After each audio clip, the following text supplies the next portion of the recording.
அன்பான மாணவர்களுக்கு வணக்கம். மற்றுமொரு குருகுலம் கல்வி நிகழ்ச்சியினூடாக உங்களை சந்திப்பதில் மிகவும் மகிழ்ச்சி.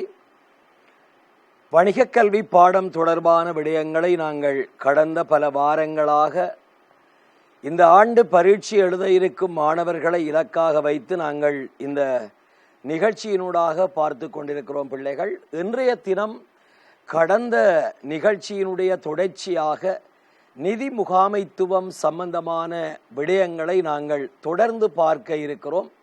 ஏற்கனவே நிதி முகாமைத்துவம் சம்பந்தமான விடயங்களை நான் உங்களுடன் பல மணித்தியாலங்கள் பேசியிருக்கிறேன். அந்த விரிவுரைகளில் எங்களுடைய தேசிய கல்வி நிறுவனத்திலிருந்து கலாநிதி பிரபாகரன் சார் அவர்கள் பங்கு பற்றி கணக்கீடு சம்பந்தமான விடயங்களையும் உங்களுக்கு தெளிவுபடுத்தி இருந்தார். அதனுடைய தொடர்ச்சியாக இன்றைய தினம் நிதி முகாமைத்துவம் சம்பந்தமான மீதி தேர்ச்சி மட்டங்கள் 5 தேர்ச்சி மட்டங்களையும் அதனுடன் இணைந்த வகையில் கடந்த 2019-18 ஆண்டுகளில் இடம்பெற்ற வினாக்கள் பற்றிய ஒரு மீள்பார்வையையும் உங்களுடன் நான் பகிர்ந்து கொள்ள விரும்புகிறேன். அந்த அடிப்படையில் பிள்ளைகள், இன்றைய தினம் நிதி முறைமை ஃபைனான்சியல் சிஸ்டம் என்ற இடத்திலிருந்து நாங்கள் ஆரம்பிக்கலாம். பிள்ளைகள், நிதி முறைமை ஃபைனான்சியல் சிஸ்டம் என்றால் என்ன? ஒரு நாட்டினுடைய பொருளாதாரத்தில் நிதி சம்பந்தப்பட்ட தீர்மானங்களை நடைமுறைப்படுத்துவதில் ஈடுபட்டுள்ள பல்வேறு விடயங்களின் கட்டமைப்பு, அந்த தொகுதிக்கு நாங்கள் பேர் சொல்லுவோம் நிதி முறைமை என்று சொல்லுவோம்.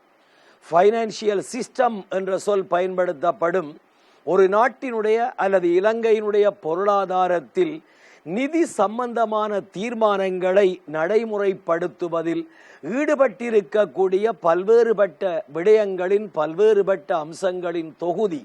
அந்த தொகுதிக்கு நாங்கள் பயன்படுத்தக்கூடிய பெயர் அல்லது சொல் பிள்ளைகள் நிதி முறைமை, ஃபைனான்சியல் சிஸ்டம். இலங்கையினுடைய நிதி முறைமை என்பது பிள்ளைகள் 5 தொகுதிகளாக அடையாளப்படுத்தப்படுகின்றது. இலங்கையினுடைய நிதி முறைமை என்பது 5 தொகுதிகளாக அடையாளப்படுத்தப்படுகின்றது. அதில் ஒன்று பிள்ளைகள் நிதி சந்தை, ஃபைனான்சியல் மார்க்கெட் என்று சொல்லுவோம். 2வது நிதி நிறுவனங்கள், ஃபைனான்சியல் இன்ஸ்டிடியூஷன் என்று சொல்லுவோம். 3வது நிதி கருவிகள், ஃபைனான்சியல் இன்ஸ்ட்ருமெண்ட்ஸ் என்று சொல்லலாம். அடுத்தது 4வது நிதி உட்கட்டமைப்பு வசதிகள், ஃபைனான்சியல் இன்ஃப்ராஸ்ட்ரக்சர் என்று சொல்லுவோம். நிறைவாக இந்த அத்தனை விடயங்களையும் கட்டுப்படுத்தக்கூடிய அமைப்புகளாக இலங்கை மத்திய வங்கி, சென்ட்ரல் பேங்க் ஆஃப் ஸ்ரீலங்கா இருக்கும். எனவே இலங்கையினுடைய நிதி முறைமை ஃபைனான்சியல் சிஸ்டம் என்றது 5 விடயங்களை உள்ளடக்கிய வகையில் காணப்படும். நிதி சந்தை, நிதி நிறுவனங்கள், நிதி கருவிகள், நிதி உட்கட்டமைப்பு வசதிகள், இலங்கை மத்திய வங்கி என்ற 5 விடயங்கள் அந்த இலங்கையினுடைய நிதி முறைமை என்பதுக்குள்ளே இருக்கும். அதே விடயத்தை மீண்டும் ஒரு தடவை நாங்கள் பார்த்திருக்கிறோம். இந்த வரிப்படம் தேசிய கல்வி நிறுவனத்தினுடைய ஆசிரியர் அறிவுரைப்பு வழிகாட்டியிலும் இருக்கிறது. ஒரு வட்ட வரைபடமாக நாங்கள் அதை காண்பிக்கிறோம். இலங்கையினுடைய நிதி முறைமை, இலங்கையினுடைய ஃபைனான்சியல் சிஸ்டம் என்பதற்குள்ளே நிதி நிறுவனங்கள், நிதி கருவிகள், நிதி உட்கட்டமைப்பு வசதிகள், இலங்கை மத்திய வங்கியுடன் ஏனைய மேற்பார்வையில் ஈடுபடும் நிறுவனங்களையும் அங்கே உள்ளடக்கி இருக்கின்றோம். இவை இலங்கையினுடைய நிதி முறைமை ஃபைனான்சியல் சிஸ்டமாக இருக்கும். அந்த நிதி முறைமையில பிள்ளைகள், இன்றைக்கு நாங்கள் ஆரம்பிக்க போற முதலாவது விடயம் என்ன அப்படி என்று கேட்டால், இந்த நிதி முறைமைக்குள்ள வரக்கூடிய முதலாவது விடயம் இலங்கையில் இருக்கக்கூடிய நிதி நிறுவனங்கள். இந்த நிதி நிறுவனங்கள் பற்றிய ஒரு விரிவான விளக்கத்தை நீங்கள் ஏற்கனவே பணம் நிதி நிறுவனங்கள் என்ற தலைப்புக்குள்ளே பார்த்திருக்கிறீர்கள். ஏற்கனவே நீங்கள் மணி அண்ட் ஃபைனான்சியல் இன்ஸ்டிடியூஷன் என்று 7வது தேர்ச்சியை படிச்சிருக்கிறீர்கள். அந்த 7வது தேர்ச்சியில பிள்ளைகள் இலங்கையில இருக்கக்கூடிய நிதி நிறுவனங்கள், ஃபைனான்சியல் இன்ஸ்டிடியூஷன் சம்பந்தமாக பார்க்கிறோம். இலங்கையில இருக்கக்கூடிய நிதி நிறுவனங்களை நாங்கள் 4 தொகுதிகளாக வகைப்படுத்த முடியும். ஒன்று வங்கித்துறை சார்ந்த நிறுவனங்கள், பேங்கிங் செக்டர் என்று சொல்லுவோம். அந்த வங்கித்துறை சார்ந்த நிறுவனங்களுக்குள்ளே உத்தரவு பெற்ற அல்லது உரிமம் பெற்ற வணிக வங்கிகள் அல்லது வர்த்தக வங்கிகள் வரும். உத்தரவு பெற்ற அல்லது உரிமம் பெற்ற விசேட வங்கிகள் அல்லது சிறப்பு வங்கிகள் வரும். அதோட நீங்கள் வங்கி படிக்கிற போது இலங்கை மத்திய வங்கியையும் வங்கித்துறைக்குள்ளதான் சேர்த்து பார்த்திருப்பீங்கள்.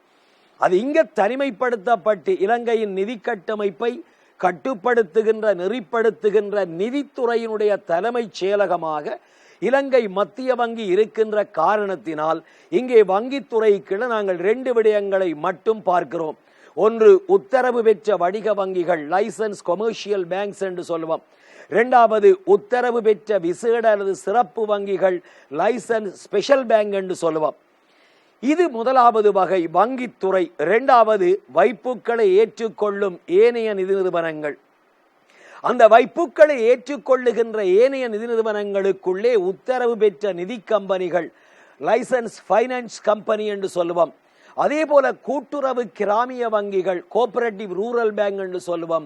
அதே போல பிரதேச அபிவிருத்தி வங்கிகள், ரீஜனல் ரூரல் பேங்க் என்று சொல்லுவோம். இவர்கள் வருவார்கள்.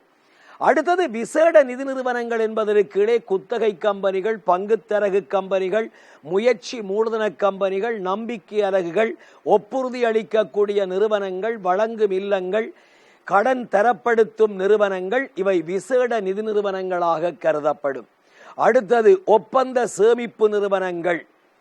கண்ட்ராக்ட் பேசிக்கில சேமிப்புகளை பொதுமக்களிடம் ஏற்றுக்கொள்ளக்கூடிய நிறுவனங்களாக காப்புறுதி கம்பெனிகள், ஊழியர் சேமலாப நிதியம், ஊழியர் நம்பிக்கை நிதியம், அரச சேவையாளர் சேமலாப நிதியம் போன்ற நிறுவனங்கள் வரும்.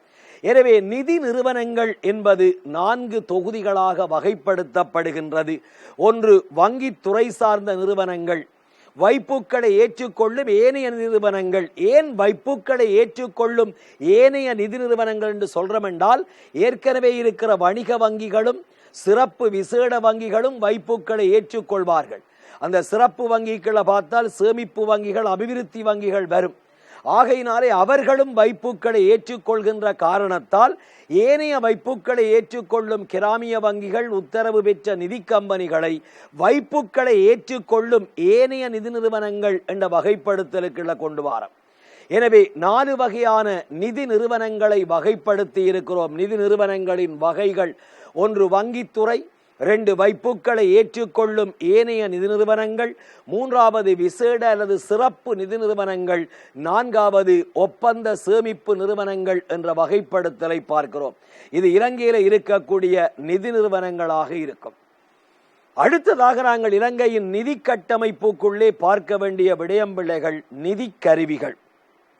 நிதி கருவிகள் என்பது நிதி சந்தையில் குறுங்கால, நடுத்தரகால, நீண்டகால நிதி பரிமாற்றங்கள் மேற்கொள்ளப்படுகின்ற பொழுது அந்த நிதி பரிமாற்றங்களில் பயன்படுத்தப்படுகின்ற ஆவணங்கள், கொடுக்கல் வாங்கல்களில் பயன்படுத்தப்படுகின்ற சாதனங்கள் அல்லது பிணை ஆவணங்களுக்கு நாங்கள் சொல்லுவோம் நிதி கருவிகள், ஃபைனான்சியல் இன்ஸ்ட்ருமெண்ட்ஸ் என்று சொல்லுவோம். திரைசேரி உண்டியல்கள் உதாரணமாக.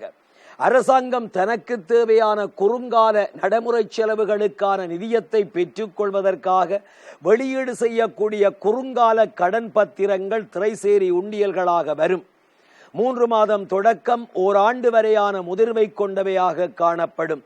இது திரைசேரி உண்டியல்கள் முதலாவது. 2வது, மூலதன சந்தையில் பயன்படுத்தப்படுகின்ற திரைசேரி முறிகள், ட்ரெசரி பொண்ட் என்று சொல்லுவோம். 20 வருடங்கள் வரையான முதிர்வு காலத்தை கொண்ட நடுத்தர நீண்டகால கடன் பத்திரமாக இருக்கும்.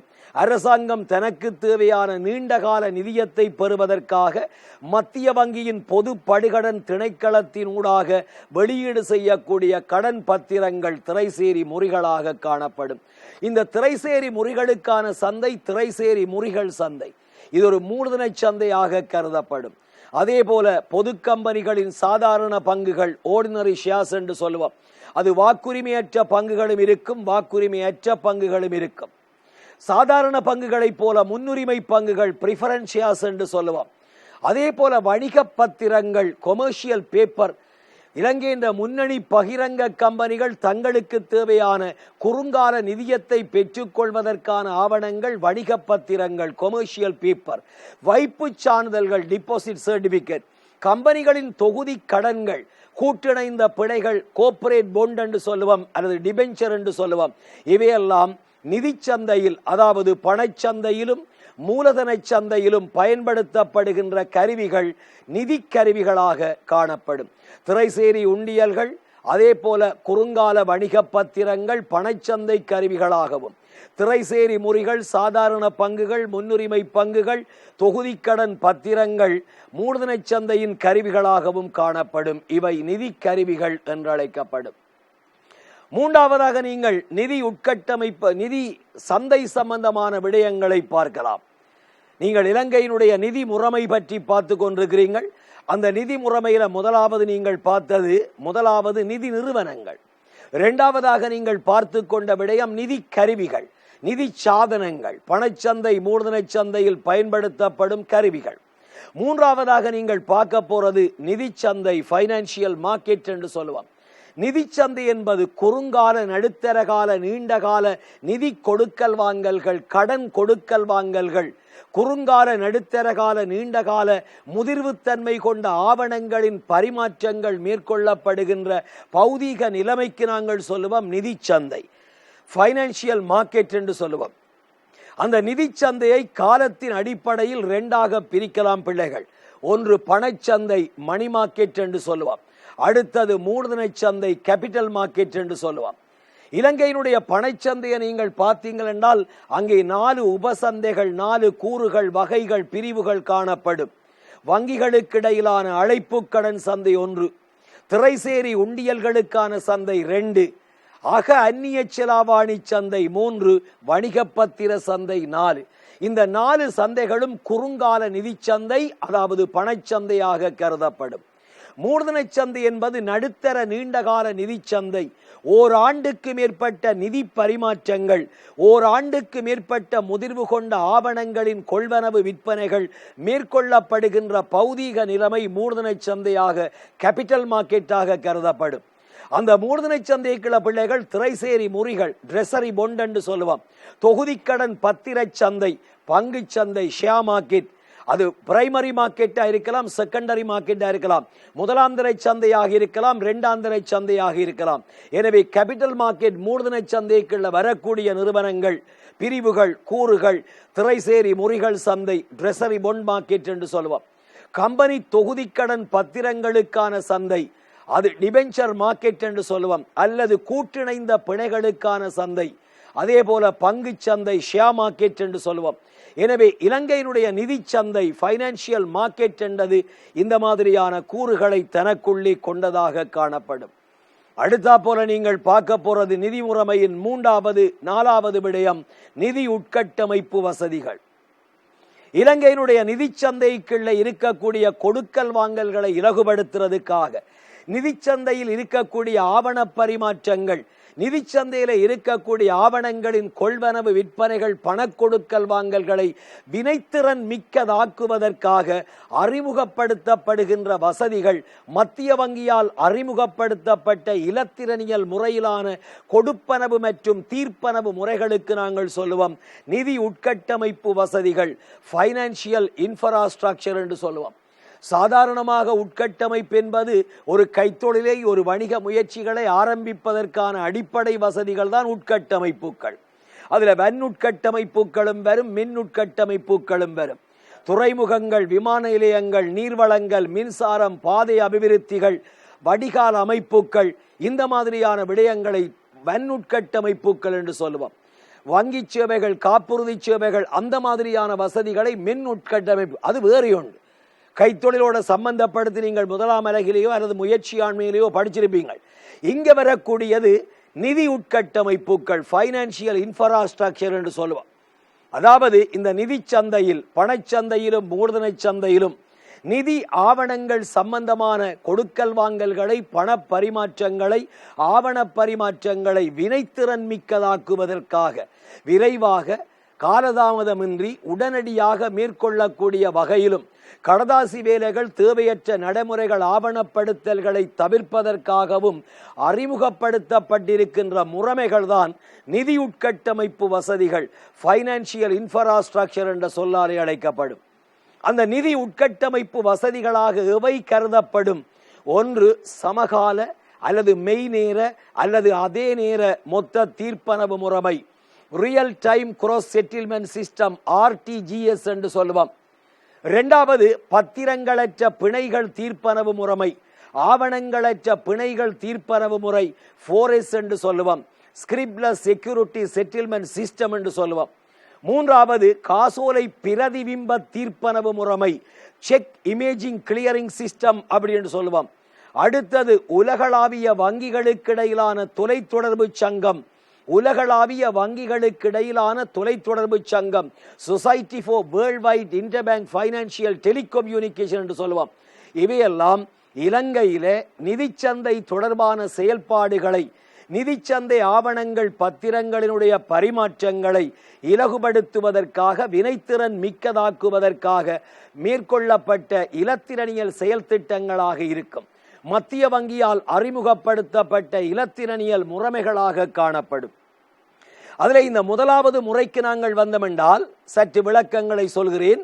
சமகால அல்லது மெய்நேர அல்லது அதே நேர மொத்த தீர்ப்பனவு முறைமை, ஆங்கிலத்தில் real time cross settlement system என்று சொல்லுவார்கள்.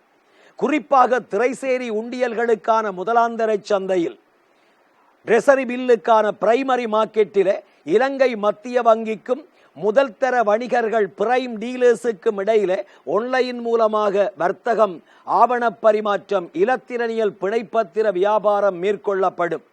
அவ்வாறு இலத்திரனியல் பிணைப்பத்திர வியாபாரம் மேற்கொள்ளப்படுகின்ற போது அந்த கொள்வனவாளராக அந்த ஆவணங்களை திரைசேரி உண்டியல்களை கொள்வனவு செய்கின்ற கொள்வனவாளர்களாக இருக்கக்கூடிய முதல் தர வணிகர்கள் அந்த ஆவணங்களுக்கான பணத்தினை கொள்வனவு செய்த உடனேயே அந்த ஆவணங்களுக்கான கொடுப்பனவை ஒன்லைன் முறையில் உடனடியாக தீர்ப்பனவு செய்தால் அதற்கு நாங்கள் சொல்லுவோம் அதே நேரத்தில், மெய் நேரத்தில், சமகாலத்தில் உடனடியாக கொடுக்கல் வாங்கல் மேற்கொள்ளப்படுகின்ற முறைமை real time cross settlement system என்று சொல்லுவோம். உடனடியாக ஆவணங்களின் பரிமாற்றம் இடம்பெறும் அதே சந்தர்ப்பத்தில் அவற்றுக்குரிய பணப்பரிமாற்றமும் ஒன்லைன் மூலமாக இந்த வணிக வங்கிகளால் முதல் தர வணிகர்கள் பிரைம் டீலர்ஸால உடனடியாக தீர்ப்பனவு செய்யப்படுகின்ற முறை. அதுக்கு நாங்கள் பேர் சொல்லுவோம் சமகால மெய்நேர அதே நேர மொத்த தீர்ப்பனவு முறைமை. இரண்டாவது பிள்ளைகள் பத்திரங்களற்ற பிணைகள் தீர்ப்பனவு முறைமை. இந்த திரைசேரி உண்டியல்களை முதலாந்தர சந்தையில பிரைமரி மார்க்கெட்ல பரிமாற்றம் செய்கின்ற போது மத்திய வங்கி தன்னிடம் இருக்கக்கூடிய உண்டியல்களை அதன் பௌதீக ஆவணங்களை அனுப்பாமல் அதன் நிழல் பிம்பங்களை மட்டும், இமேஜ மட்டும் அதன் கொள்வனவாளரான முதல் தர வணிகர்களுக்கு உரிமை மாற்றம் செய்தால், பேப்பர் டாக்குமெண்ட்டை பரிமாற்றுவதற்கு பதிலாக அந்த பேப்பர் டாக்குமெண்டின் இமேஜ மட்டும் பரிமாற்றம் செய்தால், நிழல் பிம்பங்களை மட்டும் பரிமாற்றம் செய்தால், பிரதி பிம்பங்களை மட்டும் பரிமாற்றம் செய்தால் அது பத்திரங்கள் அற்ற பிணைப்பத்திர தீர்ப்பனவு முறைமை, ஸ்கிரிப்ட்லெஸ் செக்யூரிட்டி செட்டில்மெண்ட் சிஸ்டம் என்ற சொல்லால் அழைக்கப்படும். 4S என்று சொல்வார்கள் அல்லது SDSS என்று சொல்லுவார்கள். ஆக மொத்தத்தில் இந்த சமகால மெய்நேர தீர்ப்பனவு முறைமையும் பத்திரங்களற்ற பிணைகள் தீர்ப்பனவு முறைமையும் ரெண்டு முறையும் சேர்க்கப்பட்டு ஒரு சொல்லில் அழைக்கப்படும், லங்கா செட்டில் என்ற பெயரில் அழைக்கப்படும். RTGS plus 4S is equal Lanka settle என்று அழைக்கப்படும். மூன்றாவது பிரதிமைப்படுத்திய அல்லது பிரதிபிம்ப காசோலை தீர்ப்பனவு முறைமை. காசோலை தீர்ப்பனவுக்காக லங்கா கிளியர் பிரைவேட் லிமிடெட்டுக்கு அனுப்பப்பட வேண்டிய காசோலையின் பௌதீக இதழ்களுக்கு பதிலாக, அதன் பிசிக்கல் பேப்பர்ஸுக்கு பதிலாக அந்த காசோலையினுடைய நிழல் பிம்பங்கள் மட்டும் அந்தந்த வங்கிகளால் லங்கா கிளியரிங் பிரைவேட் லிமிடெட்டுக்கு அனுப்பப்படுமாக இருந்தால் அதற்கு நாங்கள் சொல்லுவோம் பிரதிபிம்ப தீர்ப்பனவு முறைமை. இதனால கடதாசி வேலைகள் குறையுது, காலதாமதம் குறையுது, போக்குவரத்து செலவு குறையுது, மனித தவறுகள் குறைக்கப்படுகிறது, அது பௌதீக ரீதியான இழப்புகள் பிசிக்கல் லொஸ்ட் வந்து குறைக்கப்படுகிறது. நான்காவது உலகளாவிய வங்கிகளுக்கு இடையிலான தொலைத்தொடர்பு சங்கம். உலகளாவிய ரீதியில காணப்படுகின்ற அத்தனை வங்கிகளும் ஒரு குடையின் கீழ் ஒன்றாக வலையமைப்பினூடாக, இணைய வலையமைப்பினூடாக இணைக்கப்பட்டிருக்கிறது.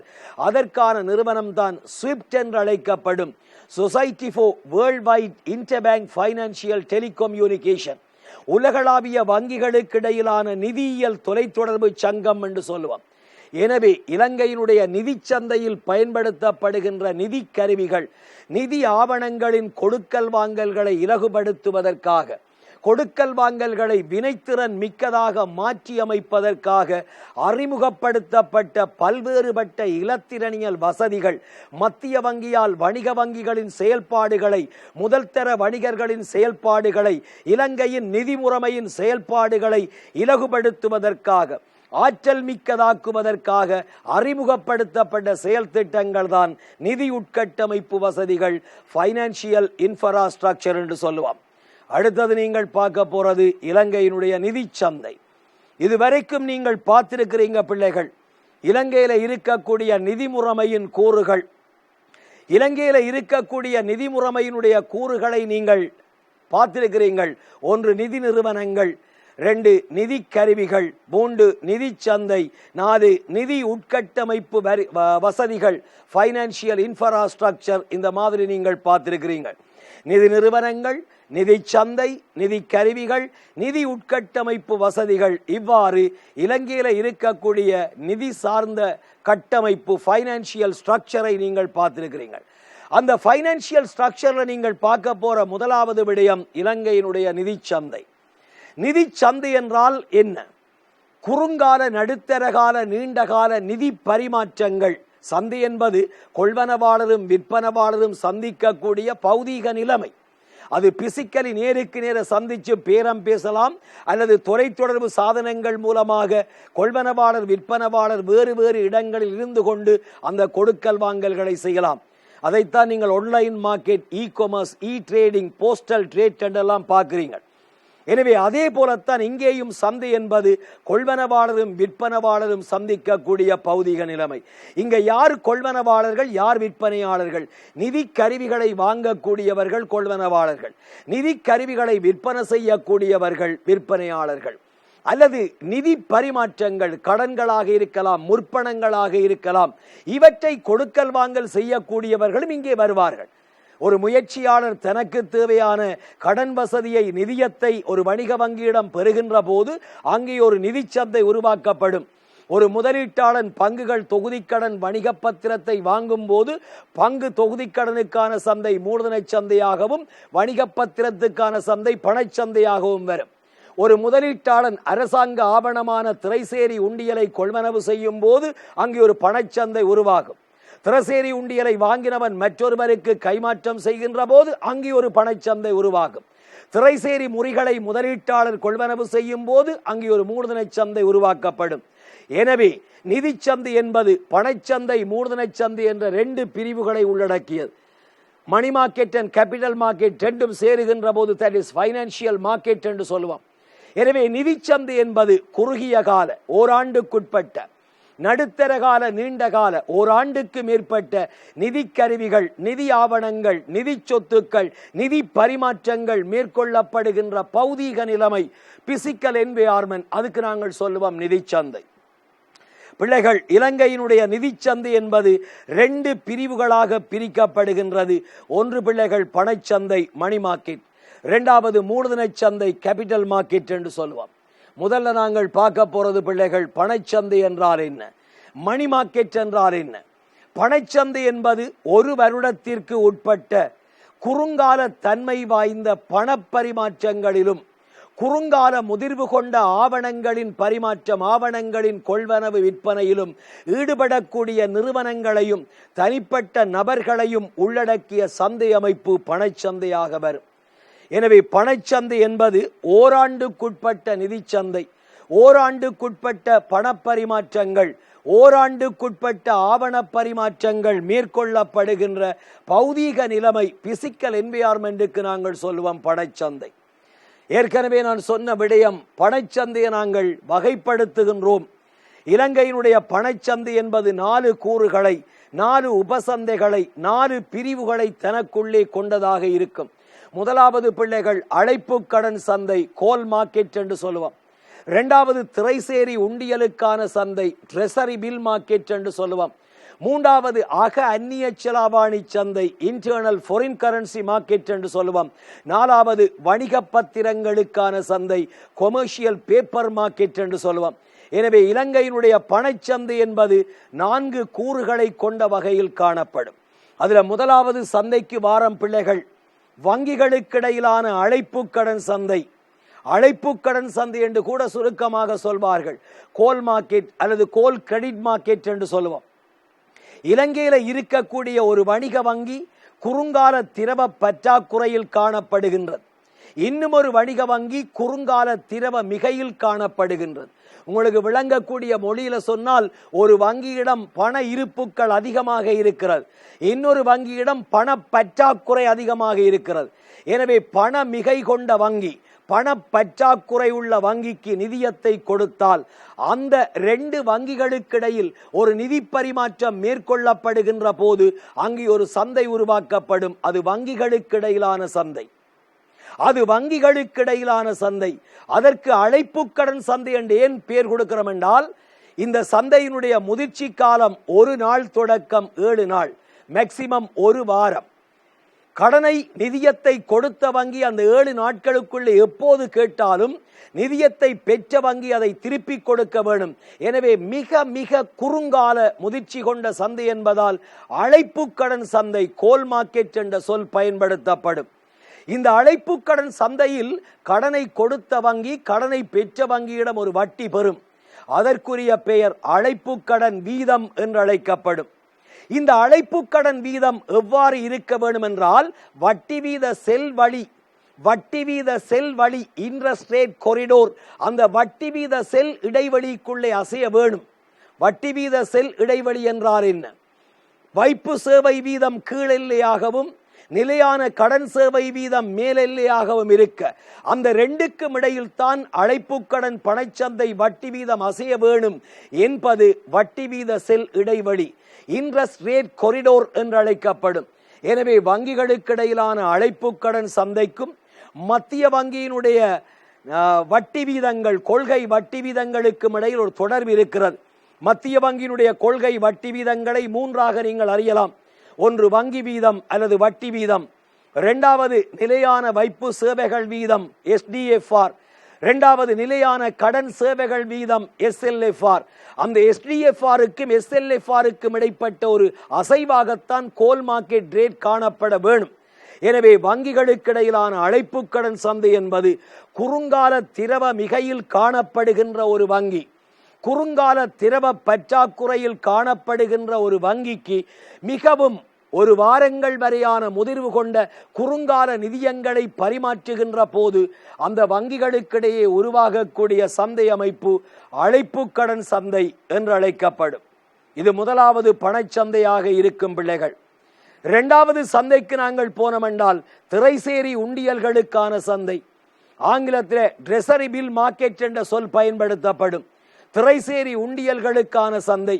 இந்த திரைசேரி உண்டியல்களுக்கான சந்தை என்பது அரசாங்கம் தனக்கு தேவையான குறுங்கால நிதியத்தை பெற்றுக்கொள்வதற்காக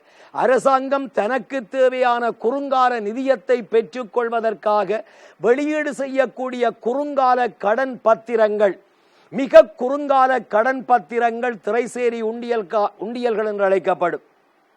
அரசாங்கம் தனக்கு தேவையான நடைமுறை செலவுகளுக்கான நிதியத்தை பொதுமக்களிடமிருந்து பெற்றுக்கொள்வதற்காக வெளியீடு செய்யக்கூடிய குறுகிய கால கடன் வாக்குறுதி பத்திரங்கள் திரைசேரி உண்டியல்கள்.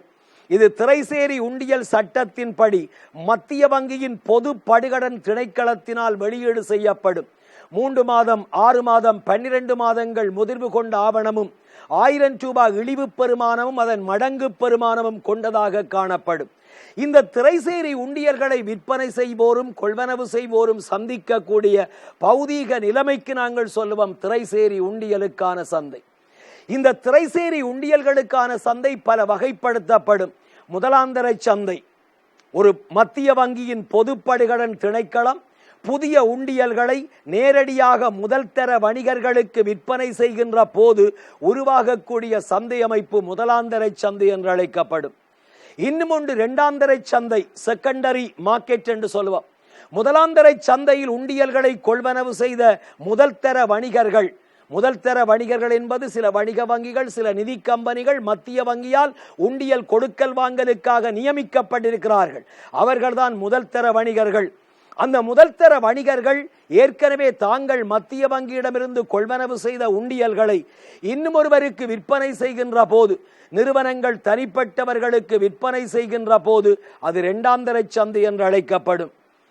அடுத்த சந்தை மூன்றாவது மீள்கொள்வனவு சந்தையும் நேர்மாற்று மீள்கொள்வனவு சந்தையும். மத்திய வங்கி வணிக வங்கிகளிடமிருந்து நிதியத்தை பெறுவதற்காக மத்திய வங்கி தன்னிடமுள்ள உண்டியல்களை பிணையாக கொடுத்து நிதியத்தை பெறுகின்ற போது அது மீள்கொள்வனவு சந்தை என்று அழைக்கப்படும். அங்கே மத்திய வங்கி கடன் பெறுவதால் அது படுகடன் சந்தை என்று அழைக்கப்படும். அந்த படுகடன் சந்தையில் மத்திய வங்கி செலுத்த வேண்டிய வட்டி வீதம் படுகடன் வீதம் என்று அழைக்கப்படும். அதனுடைய புதிய பெயர் நிலையான வைப்பு வசதிகள் விகிதம், பழைய பெயர் மீள்கொள்வனவு விகிதம் என்று அழைக்கப்படும். இது முதலாவது. அடுத்தது இன்னும் ஒரு சந்தை இருக்கிறது, நேர்மாற்று மீள்கொள்வனவு சந்தை.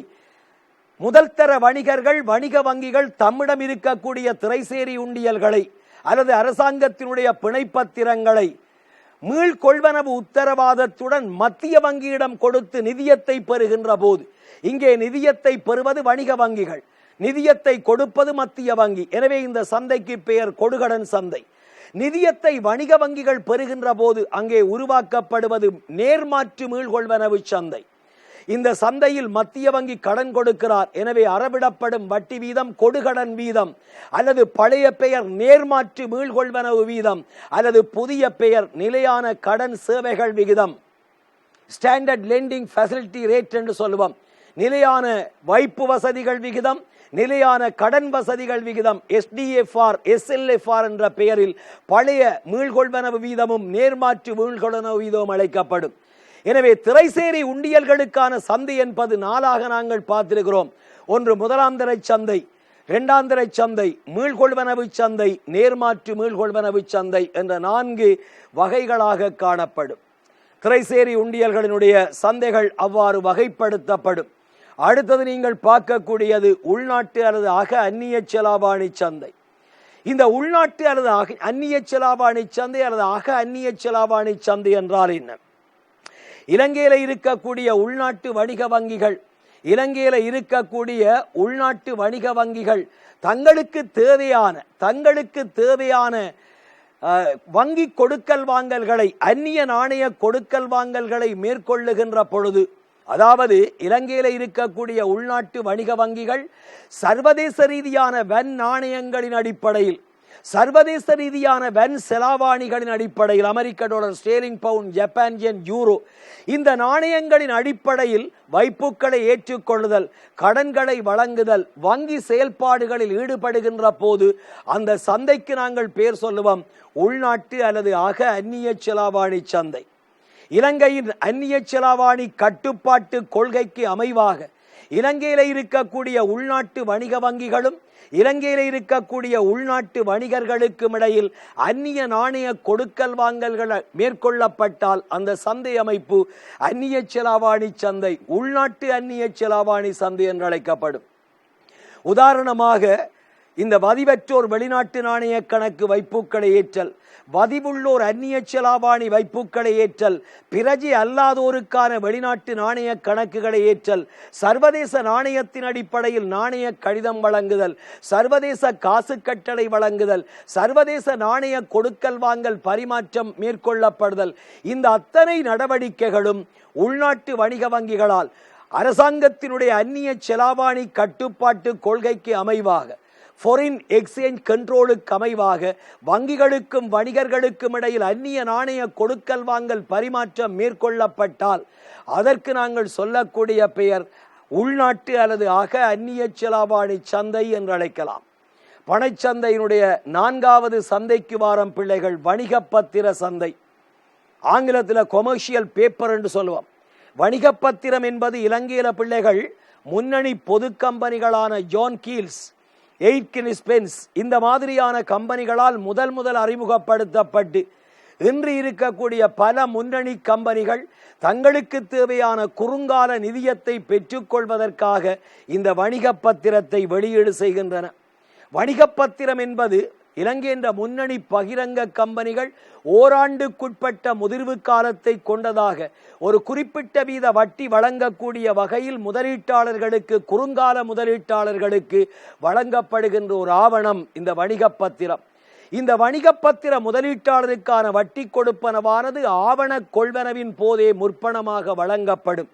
இந்த வணிக பத்திரங்களை விற்பனை செய்யக்கூடிய பகிரங்க கம்பெனிகளும் அதை கொள்வனவு செய்யக்கூடிய முதலீட்டாளர்களும் சந்திக்கக்கூடிய பரிமாற்றத்தில் ஈடுபடக்கூடிய அந்த பௌதீக நிலைமை, அந்த பௌதீக சூழல், அதற்கு நாங்கள் பயன்படுத்தக்கூடிய பெயர் வணிக பத்திர சந்தை. பிள்ளைகள், இலங்கையினுடைய பணச்சந்தை சம்பந்தமான விடயங்கள் பார்த்து கொண்டிருக்கிறீங்க.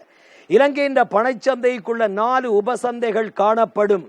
1 வங்கிகளுக்கிடையிலான அழைப்பு கடன் சந்தை, 2 திரைசேரி உண்டியல்களுக்கான சந்தை, 3வது உள்நாட்டு அந்நிய செலாவணி சந்தை, 4வது வணிக பத்திர சந்தை. 4 சந்தைகள் பார்த்திருக்கிறோம். தொடர்ந்து நாங்கள் பார்க்கிறோம் பணச்சந்தையில் பயன்படுத்தப்படுகின்ற கருவிகள். இதை பணச்சந்தை சாதனங்கள் என்ற சொல்லாலே அழைக்க முடியும். பணச்சந்தையில் பயன்படுத்தப்படுகின்ற கருவிகள் அல்லது பணச்சந்தையின் சாதனங்கள். திரைசேரி உண்டியல்கள் பயன்படுத்தப்படும், ட்ரெஸரி பில், ஏற்கனவே அது பற்றி நான் கதைச்சிருக்கிறேன். மத்திய வங்கியின் குறுங்கால பிணைப்பத்திரங்கள் பயன்படுத்தப்படும். வைப்பு சான்றுகள், டிபாசிட் சர்டிபிகேட், வரி ஒதுக்கல் சான்றுகள், வரி செலுத்த வேண்டிய கம்பெனிகள் முதலீடு செய்யக்கூடிய ஆவணம், வணிக பத்திரங்கள், கொமர்ஷியல் பேப்பர், இதெல்லாம் நீங்கள் பார்த்தீங்கள் என்றால் ஓராண்டுக்குட்பட்ட முதிர்வு காலத்தை கொண்டவை. ஓராண்டுக்குட்பட்ட முதிர்வு காலத்தை கொண்டவை என்ற காரணத்தால் உயர்ந்த திரவத்தன்மை கொண்டவை, ஹை லிக்விடிட்டி. அதனால இதுக்கு பெயர் நிதி சொத்துக்கள், ஃபைனான்சியல் அசெட்ஸ் என்ற சொல் பயன்படுத்தப்படும். எனவே பணச்சந்தை கருவிகள் என்பது பணச்சந்தையில் குறுங்கால பணப்பரிமாற்றங்கள், குறுங்கால ஆவண கைமாற்றங்களின் போது பயன்படுத்தப்படுகின்ற சாதனங்கள், ஆவணங்களை பணச்சந்தை கருவிகள் என்று சொல்லுவோம். இந்த பணச்சந்தை சம்பந்தமான விடயங்கள் பார்த்து முடிச்சிருக்கிறோம். பணச்சந்தை என்றால் என்ன? இலங்கையின் பணச்சந்தையினுடைய கூறுகள், பிரிவுகள், உபசந்தைகள் எவை? பணச்சந்தையில் பயன்படுத்தப்படுகின்ற சாதனங்கள் எவை? தொடர்ந்து நீங்கள் பார்க்க போற விடயங்கள் பிள்ளைகள், மூலதன சந்தை, கேபிட்டல் மார்க்கெட் என்று சொல்லுவோம். இந்த மூலதன சந்தை கேபிட்டல் மார்க்கெட் என்றது ஒரு வருடத்துக்கு மேற்பட்ட, கேபிட்டல் மார்க்கெட் என்றது ஒரு வருடத்திற்கு மேற்பட்ட, ஓராண்டுக்கு மேற்பட்ட நடுத்தர நீண்டகால நிதி பரிமாற்றங்கள், ஓராண்டுக்கு மேற்பட்ட நடுத்தர நீண்டகால ஆவணங்களின் பரிமாற்றங்கள் மேற்கொள்ளப்படுகின்ற சந்தை அமைப்புக்கு நாங்கள் சொல்லுவோம் மூலதன சந்தை. பிள்ளைகள், மீண்டும் ஒரு கால், கேபிட்டல் மார்க்கெட் என்றது ஒரு வருடத்திற்கு மேற்பட்ட, ஓராண்டுக்கு மேற்பட்ட நடுத்தர கால நீண்டகால தன்மை கொண்ட ஆவணங்களின் பரிமாற்றம், நடுத்தர கால நீண்டகால முதிர்வு கொண்ட கடன் பத்திரங்களின் பரிமாற்றம் மேற்கொள்ளப்படுகின்ற சந்தை அமைப்புக்கு நாங்கள் சொல்லுவோம் மூலதன சந்தை, கேபிட்டல் மார்க்கெட் என்று சொல்லுவோம். அந்த மூலதன சந்தைகளை நீங்க பார்த்தீங்கன்னா அங்கத்துவ நிறுவனங்களாக பங்கு சந்தை இருக்கும், ஷேர் மார்க்கெட் இருக்கும். அது முதலாந்தர சந்தையாகவும் இருக்கலாம், இரண்டாந்தர சந்தையாகவும் இருக்கலாம். திரைசேரி முறிகளுக்கான சந்தை, ட்ரெஸரி பொண்ட் மார்க்கெட் இருக்கும். கம்பெனிகளில் தொகுதி கடன் பத்திர சந்தைகள், corporate bond market, debenture market என்று சொல்வோம். பிணைமுறிகள், கம்பெனி பிணைமுறிகளுக்கான சந்தை என்று அழைப்பார்கள். எனவே இலங்கையினுடைய மூலதன சந்தைக்குள்ள 3 அங்கத்துவ நிறுவனங்களை பார்க்கிறீர்கள். ஒன்று பங்கு சந்தை, அது முதலாந்தர சந்தையாகவும் இருக்கலாம், இரண்டாந்தர சந்தையாகவும் இருக்கலாம். இரண்டாவது திரைசேரி முறிகளுக்கான சந்தை, ட்ரெஸரி பொண்ட் மார்க்கெட். மூன்றாவது கம்பெனிகளின் தொகுதி கடன் பத்திர சந்தை என்று அழைக்கப்படும். நீங்கள் பணச்சந்தையை நிறைவு செய்து கொண்டு அடுத்த தலைப்புக்கு வந்திருக்கிறீர்கள். மூலதன சந்தை, கேபிட்டல் மார்க்கெட் என்ற விடயம் பார்க்கிறீர்கள். இந்த மூலதன சந்தைக்குள்ள பிள்ளைகள் நாங்கள் முதல்ல பார்க்க போறது இலங்கையினுடைய பங்கு சந்தை. இலங்கையினுடைய பங்கு சந்தை என்பது பொது கம்பெனிகளினுடைய பங்கு பத்திரங்கள், பொது கம்பெனிகளின் கடன் பத்திரங்கள் அல்லது ஆவணங்கள் கொள்வனவு விற்பனை செய்யப்படுகின்ற பௌதீக நிலைமை, அதற்கு உதவக்கூடிய அமைப்புக்கு நாங்கள் பேர் சொல்லுவோம் பங்கு சந்தை, ஷேர் மார்க்கெட் என்று சொல்லுவோம். உண்மையில ஷேர் மார்க்கெட் என்று பேர் இருந்தாலும் ஷேர்ஸ் மட்டுமல்ல, டிபெஞ்சரும் பயன்படுத்தப்படும். அது மட்டுமல்லாமல் சில அரசாங்க ஆவணங்களும் பரிமாற்றப்படுவதாக இருக்கும். எனவே குறிப்பாக பொது கம்பெனிகளின் பங்கு பத்திரங்கள், சாதாரண பங்குகள், முன்னுரிமை பங்குகள், கடன் பத்திரங்கள், தொகுதி கடன் பத்திரங்கள், ஏனைய கடன் பத்திரங்கள், பரிமாற்றம் செய்யப்படும், கொள்வனவு விற்பனை செய்யப்படுகின்ற இடம் பங்கு சந்தையாக வரும். இலங்கையில் இருக்கக்கூடிய கொழும்பு பங்கு பரிவர்த்தனை என்பது, கொழும்பு ஸ்டாக் எக்ஸ்சேஞ்ச் என்பது ஒரு இரண்டாம் தர பங்கு சந்தை, செகண்டரி ஷேர் மார்க்கெட்டாக காணப்படும். இந்த இரண்டாம் தர பங்கு சந்தை இலங்கைக்கு ஏன் முக்கியமானது? கொழும்பு பங்கு பரிவர்த்தனை என்ற இந்த பங்கு சந்தை அல்லது முதலாந்தர சந்தை ஏன் அவசியமானது? ஒன்று, தனிநபர்கள் மற்றும் நிறுவனங்களை முதலீட்டாளர்களாக ஊக்கப்படுத்த முடியும். பங்குச்சந்தை என்ற ஒரு அமைப்பு இருப்பதால் தான் தனிப்பட்டவர்களும் சரி நிறுவனங்களும் சரி பங்குகளை கொள்வனவு செய்து தொகுதி கடன்களை வாங்கி தங்களிடம் இருக்கக்கூடிய சேமிப்புகளை முதலீடுகளாக மாற்றுகிறார்கள். அது மட்டுமல்லாமல் முதலீட்டாளர்களுக்கு இந்த சந்தையின் மூலம், முதலீட்டாளர்களுக்கு இந்த சந்தையின் ஊடாக அனுகூலங்களை பெற்றுக்கொள்ள முடியும். பங்கு லாபம் கிடைக்கும், மூலதன லாபம் கிடைக்கும், முதலீட்டாளர்களுக்கு அனுகூலங்கள் கிடைக்கிறது. அது மட்டுமல்லாமல் பொது கம்பெனிகள் தங்களுடைய முதலீட்டுக்கு தேவையான நிதியத்தை, மூலதனத்தை பெற்றுக்கொள்ள முடியும். ஒரு பொது கம்பெனி தன்னுடைய முயற்சியில் ஈடுபடுவதற்கு பாரிய அளவு நிதி தேவைப்படும். அந்த நிதியத்தை பங்குகளை வழங்கி, தொகுதி கடன் பத்திரங்களை வழங்கி கம்பெனிகள் நிதியத்தை திரட்டி கொள்ள முடியும். கம்பெனிகளின் பங்குகளுக்கான ஒரு இரண்டாந்தர சந்தை இந்த கொழும்பு பங்கு பரிவர்த்தனை என்ற இரண்டாந்தர பங்கு சந்தை மூலமாக உருவாக்கப்படும். எனவே பங்கு சந்தை எந்த அடிப்படையில் பொருளாதார ரீதியாக முக்கியத்துவம் உடையதாக இருக்கிறது? அது மட்டுமல்லாமல் வெளிநாட்டு முதலீட்டாளர்களை இலங்கைக்குள்ள கவர முடியும். அரசாங்கத்தின் பிணைப்பத்திரங்களை விற்பனை செய்வதால் அது திரைசேரி முறிகளாக இருக்கலாம், அபிவிருத்தி முறிகளாக இருக்கலாம், நீண்டகால பிணைப்பத்திரங்களாக இருக்கலாம்.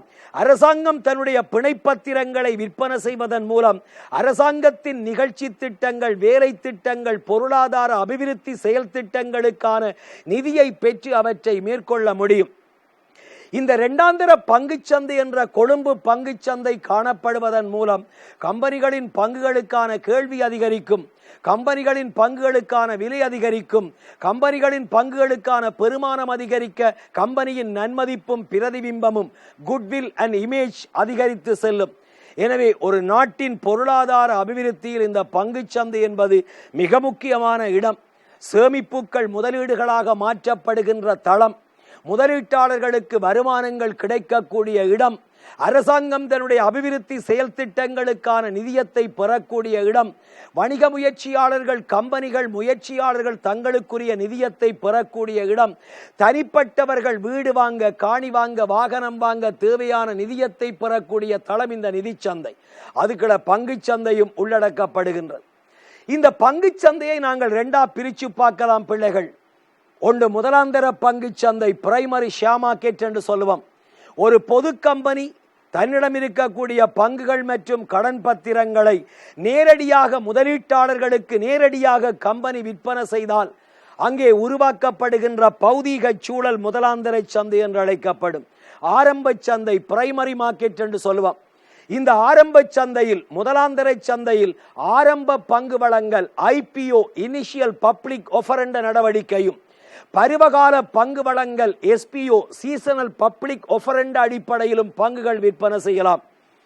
ஆரம்ப பங்கு வழங்கல் என்பது ஒரு பொது கம்பெனி முதல் தடவை பொதுமக்களுக்கு நேரடியாக பங்கு வழங்குதல், IPO. பருவகால பங்கு வழங்கல் என்பது ஒரு பொது கம்பெனி ஏற்கனவே வழங்கப்பட்ட வகை பங்குகளை மீண்டும் மீண்டும் விற்பனை செய்தால் அது பருவகால வழங்கல், பருவ முதிர்வு வழங்கல், சீசனல் பப்ளிக் ஆஃபர் என்று சொல்லுவோம். எனவே முதலாந்தர பங்கு சந்தையில் 2 முறைகளில் பங்கு வழங்கப்படலாம். ஒன்று ஆரம்ப வழங்கல், 2 பருவகால வழங்கல். எனவே பங்கு சந்தையினுடைய வகைகள் பார்க்கிறீர்கள், அதுல முதலாந்தர சந்தை பார்த்திருக்கிறீர்கள். ஒரு பொது கம்பெனி பங்குகளை நேரடியாக பொதுமக்களுக்கு விற்பனை செய்வது, பொதுமக்கள் பங்குகளை வாங்குவதற்கான விண்ணப்பங்களை அனுப்பி நேரடியாக கம்பெனியிடமிருந்து பங்குகளை பெற முடியும். இது முதலாவது சிஸ்டம். இரண்டாவது முறைக்கு வந்தால் இரண்டாந்தர பங்கு சந்தை, செகண்டரி ஷேர் மார்க்கெட் என்று சொல்லுவோம். இந்த செகண்டரி ஷேர் மார்க்கெட் என்றதுதான் கொழும்பு பங்கு சந்தை, கொழும்பு பங்கு பரிவர்த்தனை, Colombo securities exchange, Colombo stock exchange என்று சொல்லுவோம். முதலாந்தர சந்தையில் விற்பனை செய்யப்பட்ட பங்குகள், பிரைமரி மார்க்கெட்டில் விற்பனை செய்யப்பட்ட பங்குகள், அந்த பங்குகளை கொள்வனவு செய்த முதலீட்டாளர்கள், பங்கு மட்டுமல்ல தொகுதி கடன் பத்திரங்கள், அவற்றை கொள்வனவு செய்த முதலீட்டாளர்கள் அதை மீண்டும் மற்றொருவருக்கு விற்பனை செய்யும் போது கைமாற்றுகின்ற போது, பரிமாற்றுகின்ற போது உருவாகக்கூடிய சந்தை அமைப்புக்கு நாங்கள் பேர் சொல்லுவோம் இரண்டாம் தர பங்கு சந்தை, செகண்டரி மார்க்கெட் என்று சொல்லுவோம். எனவே பங்கு சந்தையில் 2 சந்தைகள் இருக்கிறது. ஒன்று முதலாம் தர சந்தை, அது ஒரு பொது கம்பெனி நேரடியாக பங்குகளை பொதுமக்களுக்கு வழங்குவது. அடுத்தது இரண்டாம் தர சந்தை, அது கொழும்பு பங்கு பரிவர்த்தனையாக காணப்படும். நாங்கள் பார்க்க வந்த விடயம் வரையறுக்கப்பட்ட கொழும்பு பங்கு பரிவர்த்தனை, Colombo stock exchange, Colombo securities exchange என்று சொல்லுவோம். மிக நீண்ட வரலாறு, சுமார் 125 ஆண்டு வரலாறை கொண்டது இலங்கையினுடைய கொழும்பு பங்கு சந்தை. 1896 ஆண்டு பங்கு தரகர் சங்கம் என்ற பெயரில் உருவாக்கப்பட்டது முதல் எத்தனையோ நூற்றுக்கணக்கான மாற்றங்கள், அபிவிருத்திகளை கண்டு இன்று 125 ஆண்டுகளை நிறைவு செய்திருக்கின்றது. ஆக இந்த வரையறுக்கப்பட்ட கொழும்பு பங்கு பரிவர்த்தனை தான் இலங்கையில பங்கு பரிவர்த்தனைக்கு பொறுப்பான இரண்டாம் தர சந்தை. இது 9 பேர் கொண்ட ஒரு நிர்வாக கட்டமைப்பினால் முகாம செய்யப்படும். அதுல 4 பேர் பிணைகள் பரிவர்த்தனை ஆணைக்குழு, பங்கு சந்தையின் நிர்வாகத்துக்கு பொறுப்பான செக்யூரிட்டிஸ் எக்ஸ்சேஞ்ச் கமிஷன் பிணைகள் பரிவர்த்தனை ஆணைக்குழுவிலிருந்து 4 பிரதிநிதிகள், 5 பேர் பங்கு தரகர்களால் நியமிக்கப்படுவார்கள். இலங்கையினுடைய பங்கு சந்தை யாருக்கு சொந்தம் என்று கேட்டால் பங்கு தரகர் கம்பெனிகளுக்கு சொந்தமானது. ஷேர் மார்க்கெட் வந்து ஷேர் புரோக்கரிங் கம்பெனிகளுக்கு சொந்தமானது. அப்ப 4 பேர் அரசாங்கத்தின் பிரதிநிதிகளாக பிணைகள் பரிவர்த்தனை ஆணைக்குழுவுக்கூடாக, நிதியமைச்சுக்கூடாக வருவார்கள். 5 பேர் பங்கு தரகர் கம்பெனிகளுக்கூடாக நியமிக்கப்படுவார்கள். இலங்கையின் பங்கு சந்தை என்பது பங்கு தரகர் கம்பெனிகளுக்கே சொந்தமான ஒரு அமைப்பாக காணப்படும். இந்த கொழும்பு பங்கு சந்தையினுடைய நோக்கங்கள் என்ன? பங்குகளின் கொள்வனவு விற்பனைக்கான ஒரு சூழலை உருவாக்குறது, பிணையங்களுக்கான சந்தையில் மக்களினுடைய நம்பிக்கையை, நன்மதிப்பை உயர்த்துவது, நீதியான நியாயமான பங்கு கொடுக்கல் வாங்கல் சூழலை உருவாக்குவது, இலங்கையில் ஒரு திறமையான நிதி சந்தையை உருவாக்கி உள்நாட்டு வெளிநாட்டு முதலீட்டாளர்களை கவர்தல், இலங்கையில் உள்ள முதலீட்டாளர்களுக்கு ஊக்கமளித்தல். இதுதான் கொழும்பு பங்கு பரிவர்த்தனையுடைய ஒப்ஜெக்டிவாக இருக்கும். பங்குகளின் கொள்வனவு விற்பனைக்கான ஒரு என்விரான்மென்ட் சூழலை உருவாக்குறது, பிணையங்களுக்கான சந்தையில் மக்கள் நம்பிக்கை வைக்க செய்கிறது என்றால் அங்கே மோசடியான வியாபாரங்கள், மறைமுகமான வியாபாரங்கள், கழுத்தறுப்பு வியாபாரங்கள் மேற்கொள்ளப்படும் என்றால் மக்களின் நம்பிக்கை இழக்கப்படும். நீதி நியாயமான பங்கு சந்தையை உருவாக்குறது, ஒரு திறமையான நிதி சந்தையை உருவாக்குறது இலங்கையினுடைய பங்கு சந்தையின் நோக்கங்களாக வரும். கொழும்பு பங்கு பரிவர்த்தனையினுடைய தொழிற்பாடுகள் என்ன? பொது கம்பெனிகளின் பங்கு வழங்கலுக்கு ஆலோசனை வழங்குதல், பங்குகளின் விலைகளை நிர்ணயிப்பதற்கு பொது கம்பெனிகளுக்கு ஆலோசனை வழங்குதல், பங்கு பத்திரங்கள், தொகுதி கடன் பத்திரங்களை விற்று பொது கம்பெனிகள் நிதி பெற்றுக் கொள்ள உதவுதல், முதலீட்டின் வளர்ச்சிக்கு சாதகமான நிலைமையை உருவாக்குதல், பொதுமக்களுக்கு பங்கு வாங்க வழிகாட்டல், ஆலோசனைகளை வழங்கி வழிகாட்டலை மேற்கொள்ளல், இதெல்லாம் கொழும்பு பங்கு பரிவர்த்தனையினுடைய தொழிற்பாடுகளாக வரும். வலு ஆழ அகலமாக ஆராய்ந்திருக்கிறேன். தொடர்ந்து நீங்கள் பார்க்க வேண்டிய ஒரு முக்கியமான விடயம், இதில் 4 கேள்விகளை நான் கடந்த காலங்களில் பார்த்திருக்கிறேன். பங்கு சந்தையின் உறுப்புரிமையும் நிர்வாகமும், பங்கு சந்தையின் உறுப்புரிமையின் நிர்வாகமும். இலங்கையினுடைய பங்கு சந்தை நிதி அமைச்சு கீழே இயங்குகிறது. பிணைகள் பரிவர்த்தனை ஆணைக்குழு, செக்யூரிட்டிஸ் எக்ஸ்சேஞ்ச் கமிஷன் ஆணைக்குழு என்றும் சொல்வார்கள், ஆணை சபை என்றும் சொல்வார்கள். அவர்தான் பங்கு சந்தையின் நிர்வாகத்திற்கு பொறுப்பானவர். அடுத்தது கொழும்பு பங்கு பரிவர்த்தனை, கொழும்பு செக்யூரிட்டிஸ் எக்ஸ்சேஞ்ச், அதுதான் இலங்கையின் பங்கு சந்தை. பங்கு தரகர் கம்பெனிகள் நிர்வாகத்துக்கு பொறுப்பாக இருப்பார்கள், உடைமைத்துவத்துக்குரியவர்களாக இருப்பார்கள். நிர்வாகத்திற்கு பொறுப்பாக பிணைகள் பரிவர்த்தனை ஆணைக்குழு இருக்கும். மத்திய வைப்பு திட்ட தனியார் கம்பெனி இருக்கிறது, CTS private limited, central depository system private limited. பங்கு சந்தையின் கொடுப்பனவு தீர்ப்பனவுகளை கணனிமயப்படுத்தி மேற்கொள்வதற்கான அமைப்பு. எனவே இலங்கையினுடைய பங்கு சந்தையினுடைய உறுப்புரிமையும் நிர்வாகமும் இவ்வாறு அமையும். நிதியமைச்சுக்கு கீழே பிணைகள் பரிவர்த்தனை ஆணைக்குழு நிர்வாகத்துக்கு பொறுப்பாக இருக்க கொழும்பு பங்கு பரிவர்த்தனை தொழிற்படும். அதன் கொடுப்பனவு தீர்ப்பனவுகள் மத்திய வைப்பு திட்ட தனியார் கம்பெனியால் மேற்கொள்ளப்படும். பங்கு சந்தையினுடைய உடைமைத்துவம் பங்கு தரகர் கம்பெனிகளுக்குரியதாக காணப்படும். இந்த பங்கு சந்தையில் கொடுக்கல் வாங்கல் எவ்வாறு மேற்கொள்ளப்படுகிறது? Rating system. ஒரு காலத்தில் திறந்த கத்தல் முறை என்ற பெயரில் ஆரம்பிக்கப்பட்ட பங்கு சந்தை நடவடிக்கை, திறந்த கத்தல் முறை என்று ஆரம்பிக்கப்பட்ட பங்கு சந்தை நடவடிக்கை பல 100 வருஷங்களுக்கு முதல் இன்று இலத்திரனியல் மயமாக்கப்பட்டிருக்கிறது. அதுக்கு நாங்கள் பேர் சொல்லுவோம் ஏடிஎஸ் என்று சொல்லலாம், ஆட்டோமேட்டட் ட்ரேடிங் சிஸ்டம். இணையத்தினூடாக, இணைய வலையமைப்பினூடாக பங்கு கொள்வனவு கொடுக்கல் வாங்கல் மேற்கொள்ளப்படுகின்ற முறை. ஒரு காலத்தில் இந்த ரேடிங் சிஸ்டம் 2ஆக இருந்தது, இப்போது ஒன்றுதான் இருக்கிறது. ஏற்கனவே இருந்தது ஒன்று தன்னியக்க வியாபார முறை, ஆட்டோமேட்டட் ட்ரேடிங் சிஸ்டம், அது இப்போவும் இருக்கிறது. இன்னொன்று இருக்கிறது கடன் பிணைப்பத்திர வியாபார முறை, டெபிட் செக்யூரிட்டிஸ் ரேடிங் சிஸ்டம், டெக்ஸ் என்று சொல்லுவோம். இப்போது அந்த டெக்ஸ் என்ற சிஸ்டம் நடைமுறையிலிருந்து அகற்றப்பட்டுள்ளது. எனவே பங்கு சந்தையில் பங்கு வியாபார முறை ரேடிங் சிஸ்டம் என்பது ஒரே ஒரு முறைதான், ஏடிஎஸ் என்று அழைக்கப்படும். ஏடிஎஸ் என்றால் இணையதளத்தினூடாக, இணைய வலையமைப்பினூடாக பங்கு பரிவர்த்தனை அல்லது பங்கு கொடுக்கல் வாங்கல் மேற்கொள்ளப்படுகின்ற முறையாக இருக்கும். தொடர்ந்து நீங்கள் கவனிக்க வேண்டிய மற்றொரு முக்கியமான விடயம், அடிக்கடி எக்ஸாம் பேப்பர்ல வரக்கூடிய விடயம், பங்கு சந்தையில் பங்குகளை பட்டியலிடுகின்ற முறை, லிஸ்டிங் மெத்தட்ஸ், லிஸ்டிங் சிஸ்டம் அல்லது பதிவு செய்யப்படும் முறை. 3 விதமான அடிப்படைகளில் 2-3 தடவை எக்ஸாம் பேப்பர்ல கேள்வி பிள்ளைகள்.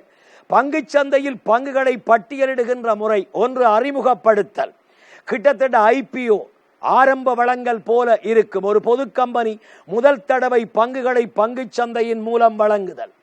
2வது விற்பனைக்கான அறிவித்தல், விற்பனைக்கான கொடை முனைவு, ஆஃபர் ஃபார் சேல் என்ற சொல் பயன்படுத்தப்படும். ஒரு பொது கம்பெனி ஏற்கனவே வழங்கி வைத்த பங்குகளில் இன்னும் இருக்கக்கூடிய பங்குகளை பங்கு சந்தையினூடாக 2ஆம் 3ஆம் தடவைகள் மறுதடவைகள் வழங்கல், அதற்கு நாங்கள் சொல்லுவோம் விற்பனைக்கான அறிவித்தல், விற்பனைக்கான கொடை முனைவு, ஆஃபர் ஃபார் சேல். 3வது பங்களிப்புக்கான அல்லது ஒப்பப்பணத்துக்கான அறிவித்தல் அல்லது கொடை முனைவு, ஆஃபர் ஃபார் சப்ஸ்கிரிப்ஷன். ஒரு பொது கம்பெனி தன்னுடைய இழிவு மூலதன தேவையை நிறைவு செய்வதற்காக, நிதி ரீதியான சட்ட தேவையினை பூர்த்தி செய்வதற்காக பங்கு சந்தையினூடாக பங்குகளை வழங்கி நிதியத்தை பெற்றுக் கொண்டால் அது பங்களிப்புக்கான ஒப்பப்பணத்துக்கான அறிவித்தல். எனவே பங்கு சந்தையில் 3 விதமான அடிப்படையில் பங்குகள் பட்டியலிடப்பட முடியும். 1 அறிமுகப்படுத்தல், 2 விற்பனைக்கான அறிவித்தல், 3 பங்களிப்புக்கான அல்லது ஒப்பப்பணத்துக்கான அறிவித்தல். இங்கு ஒரு ஒப்பிட்டு விடயத்தை நான் கதைக்கிறேன். முதலாந்தரை சந்தையில் பங்கு வழங்கப்படும் முறைகள் 2, 1 ஆரம்ப வழங்கல், 2 பருவகால வழங்கல். 2ஆந்தரை சந்தையில் கொழும்பு பங்கு சந்தையில் பங்கு வழங்கப்படும் முறைகள் 3, 1 அறிமுகப்படுத்தல், 2 விற்பனைக்கான அறிவித்தல், 3 பங்களிப்புக்கான அறிவித்தல். எனவே பிரைமரி ஷேர் மார்க்கெட்ல 2 முறையிலும், secondary share market Colombo security எக்ஸ்சேஞ்சில் 3 முறையிலும் பங்குகள் வழங்கப்படுவதாக இருக்கும். தொடர்ந்து நீங்கள் பார்த்தால் மத்திய வைப்பு திட்ட முறைமை, சென்ட்ரல் டிபாசிட்டரி சிஸ்டம் என்றால் என்ன? இந்த பங்கு சந்தையில பங்கு பரிமாற்றங்கள் மேற்கொள்ளப்படுகின்ற போது அந்த பங்கு கொள்வனவாளர்கள் விற்பனையாளர்கள் சம்பந்தமான கணக்கு விவரங்களை பேணுவதற்காக கொழும்பு பங்கு சந்தையின் ஒரு துணை கம்பெனியாக செயல்படும் நிறுவனம் சிடிஎஸ், மத்திய வைப்பு திட்ட முறைகள் தனியார் கம்பெனியாக இருக்கும். அடிக்கடி எக்ஸாம் பேப்பர் கேள்வி, லாஸ்ட் 10 இயர்ஸ் பார்த்தீங்கன்னா ஒரு 3-4 தரம் கேள்வி. பங்கு சந்தையின் கொடுப்பனவு தீர்ப்பனவுகளுக்கு பொறுப்பான அமைப்பு எது? அது மத்திய வைப்பக திட்ட முறைமை தனியார் company, central depository system private limited என்று சொல்லுவோம். பங்கு சந்தையில பங்குதாரர்கள் சார்பாக, விற்பனையாளர் கொள்வனவாளர் சார்பாக பங்கு பத்திரங்களை நம்பிக்கை பொறுப்பு வியாபார தளத்தில் பாதுகாக்கக்கூடிய, கொடுக்கல் வாங்கல்களை தீர்த்து வைக்கக்கூடிய, கணனி மயப்படுத்தப்பட்ட பதிவுகளை மேற்கொண்டு பங்குச்சந்தை தொழிற்பாடுகளுக்கு உதவக்கூடிய ஒரு அமைப்பு பங்குச்சந்தையின் துணை கம்பெனி, கொழும்பு பங்கு பரிவர்த்தனையின் துணை கம்பெனி மத்திய வைப்பு திட்ட முறைமை, சென்ட்ரல் டிபாசிட்டரி சிஸ்டமாக காணப்படும். தொடர்ந்து நீங்கள் பார்த்தால் இந்த பங்கு சந்தையில் பட்டியலிடப்படுகின்ற ஆவணங்களவை, இலங்கையினுடைய பங்கு சந்தையில பிள்ளைகள் பட்டியலிடப்படுகின்ற ஆவணங்கள், சாதாரண பங்குகள் பட்டியலிடப்படும். சாதாரண பங்குகள் வாக்குரிமை உள்ளவை, வாக்குரிமையற்றவை என்று காணப்படும். பங்கு சந்தையில் பட்டியலிடப்படுகின்ற ஆவணம், சாதாரண பங்குகள் உரிமை பங்குகள், ஒரு கம்பெனியில் வாக்களிக்கக்கூடிய உரிமை, நிர்வாக ரீதியான உரிமை, இயக்குனராக வரக்கூடிய உரிமைகளுடன் வழங்கப்படுகின்ற உரிமை பங்குகள் சாதாரண பங்கு. அதை கொள்வனவு செய்யக்கூடியவர்கள் சாதாரண பங்குதாரர்கள். 2வது முன்னுரிமை பங்குகள், பிரிஃபரன்ஸ் ஷேர்ஸ் என்று சொல்லுவோம். இந்த முன்னுரிமை பங்குகள் பிரிஃபரன்ஸ் ஷேர்ஸ் என்றது பங்கு சந்தையில பிள்ளைகள் விற்பனை செய்யக்கூடிய மற்றொரு ஆவணம். இங்கே நிலையான வட்டி வருமானம், நிலையான லாபம் பெறக்கூடியவை, உண்மையில நிலையான லாபம். கணக்கீட்டு பாடத்தில் சாதாரண பங்கு முன்னுரிமை பங்கு என்ற வேறுபடுத்தலை தவிர்க்கிறார்கள் என்று கடந்த ஒரு விரிவுரையில் எங்களுடைய கலாநிதி பிரபாகரன் சார் அவர்கள் சொல்லியிருந்தார். எனவே முன்னுரிமை பங்குகள் கடன் பங்குகள் நிலையான லாபத்தை பெறக்கூடியவை. மூன்றாவது பங்கு ஆணை பத்திரங்கள் பங்கு சந்தையில பயன்படுத்தக்கூடியவை, ஷேர்ஸ் வாரண்ட் என்று சொல்லுவோம். பங்காணை பத்திரம் என்பது குறித்த ஒரு விலையில் எதிர்காலத்தில் பங்குகளை கொள்வனவு செய்ய உடன்பட்டு கொண்டவர்களுக்கு ஒரு கம்பெனி வழங்கக்கூடிய ஆவணம் பங்கு ஆணை பத்திரம் என்று சொல்லுவோம். குறித்த ஒரு விலையில் எதிர்காலத்தில் பங்குகளை வாங்கிக் கொள்ள உடன்பட்டு கொண்டவர்களுக்கு கம்பெனி வழங்கக்கூடிய ஆவணம் பங்கு ஆணை பத்திரம் என்று சொல்லுவோம். அதே போல அரசாங்கத்தின் கடன் பிணை பத்திரங்கள், அது திரைசேரி முறிகளாக இருக்கலாம் அல்லது அரசாங்கத்தின் அபிவிருத்தி முறிகளாக இருக்கலாம், அவை வரும். அடுத்தது நீங்கள் பார்க்க போறது கூட்டிணைந்த பிணைகள் அல்லது கூட்டிணைக்கப்பட்ட தொகுதி கடன் பத்திரங்கள், டிபெஞ்சர் அல்லது கோர்ப்பரேட் பாண்ட் என்று சொல்லுவோம். இது கூட பங்கு சந்தையில் பயன்படுத்தப்படும் ஒரு நடுத்தர நீண்டகால கடன் பத்திரம். பொது கம்பெனிகள் தங்களுக்கு தேவையான நடுத்தர நீண்டகால நிதியத்தை பெற்றுக்கொள்வதற்காக வெளியீடு செய்யக்கூடிய கடன் பத்திரங்களாக இவை காணப்படும். எனவே பிள்ளைகள், பங்கு சந்தையில் பட்டியலிடப்படுகின்ற ஆவணங்கள் சம்பந்தமாக நாங்கள் பார்த்திருக்கிறோம். அதிலே சாதாரண பங்கு, முன்னுரிமை பங்கு, பங்காணை, பிணைப்பத்திரங்கள், தொகுதி கடன் பத்திரங்கள் வரும். இதனுடைய தொடர்ச்சியை நாங்கள் இன்னும் ஒரு விரிவுரையில் நாங்கள் சந்திக்க இருக்கின்றோம். பிள்ளைகள், நிதி முகாமைத்துவம் சம்பந்தமான விடயங்கள் தொடர்ச்சியாக வருகின்றது. பிள்ளைகள், மீண்டும் ஒரு நிதி முகாமைத்துவம் விரிவுரையில் உங்கள் அனைவரையும் சந்திக்கும் வரை உங்கள் அனைவருக்கும் நன்றி கலந்த வணக்கங்கள். மீண்டும் சந்திப்போம் பிள்ளைகள். நன்றி, வணக்கம்.